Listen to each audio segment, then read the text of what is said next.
4 na Pilipinong seafarers, sangkot sa drug bust. 4 na Pilipinong seafarers ang iniimbestigahan ngayon sa South Korea matapos ang pinakamalaking drug bust sa kasaysayan ng bansa.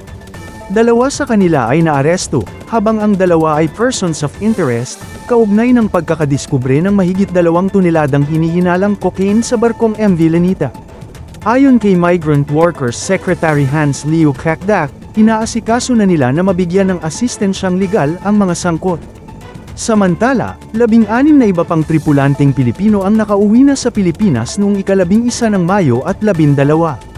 Sila ay sinalubong ng pinagsamang team mula sa Department of Migrant Workers at OWA, bago ibinalik sa kanilang manang agency para sa debriefing. Ayon kay DMW Undersecretary Felicitas Bay, tinutulungan na rin ang mga seafarer sa kanilang dokumento at pinoproseso ang pinansyal na tulong mula sa may-ari ng barko. Ang MV Lenita, sakay ang 20 tripulanteng Pilipino, ay dumaong sa Okji Port sa Gangneung, South Korea noong unang araw ng Abril. Isang araw matapos dumating, sinalakay ito ng Korea Coast Guard kasunod ng tip mula sa US FBI at Homeland Security.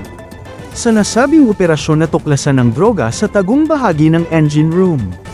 Ayon sa mga awtoridad ng South Korea, ito na ang pinakamalaking drug seizure sa kanilang kasaysayan. Nilinaw naman ng DMW na walang kinalaman sa droga ang 16 na nakauwing seafarers. Patuloy silang sumasailalim sa debriefing kasama ang kinatawan ng kanilang kumpanya.